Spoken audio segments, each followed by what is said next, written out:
March 3rd, I came home from being on the road operating some ski trips that we were doing for the business, and had a really tired winter. I was kind of beat up, had a tough life set of circumstances, and during that winter I'd bought a motorcycle and a Jeep for retail therapy to make sure I can emotionally make it through, feed my adrenaline.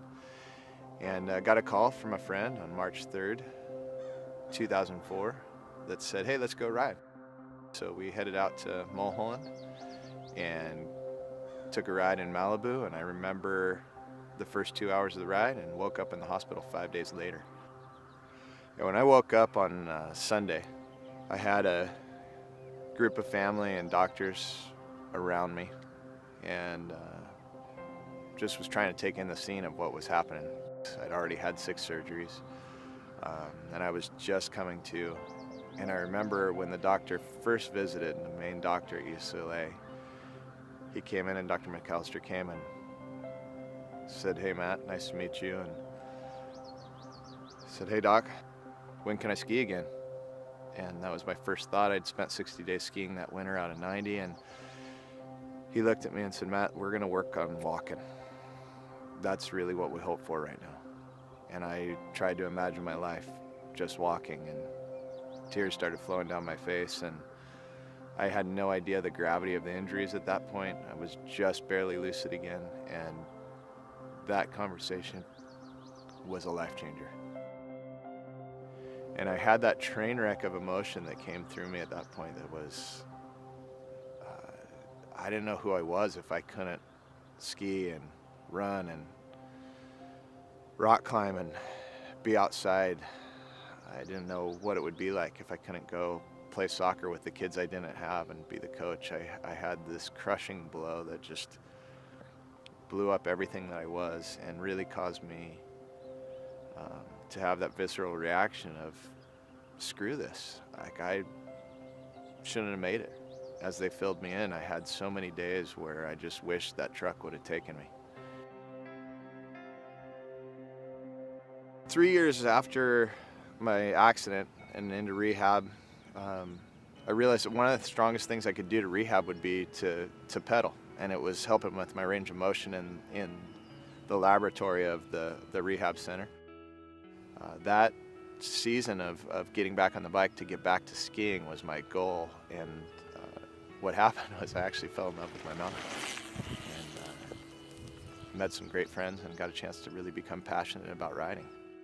That bike really brought life back into my life in a lot of ways. I had met my wife now during that time as well, and it's just been an amazing journey to kind of be whole again.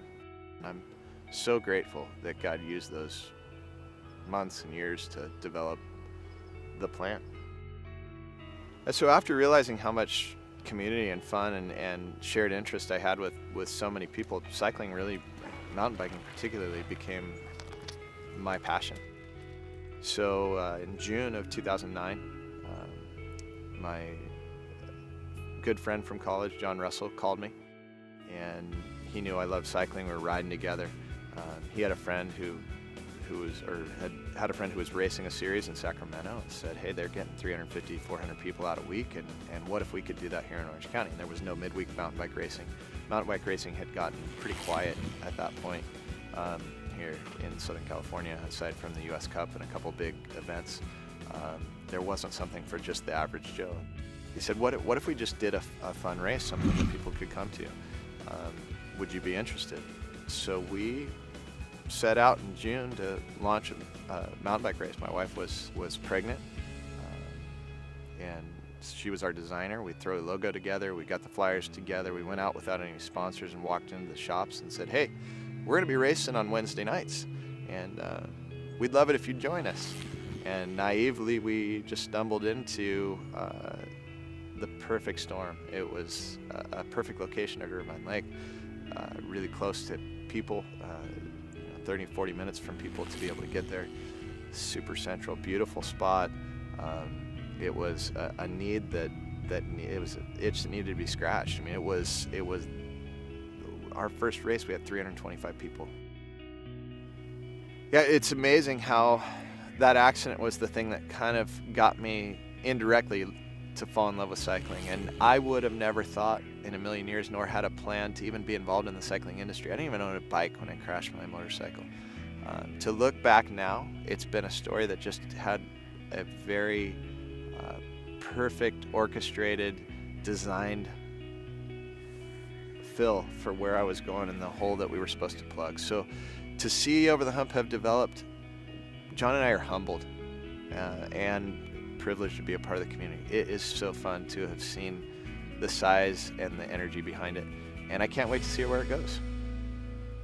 The impact of the truck when I came in and teed into the truck with my legs, it took my legs and tweaked them off to the left 45 degrees. It was about 10 minutes later when Ryan realized I was missing, they turned around, started coming back up, and came up on me laying face down on the yellow line with my legs bent off to the side.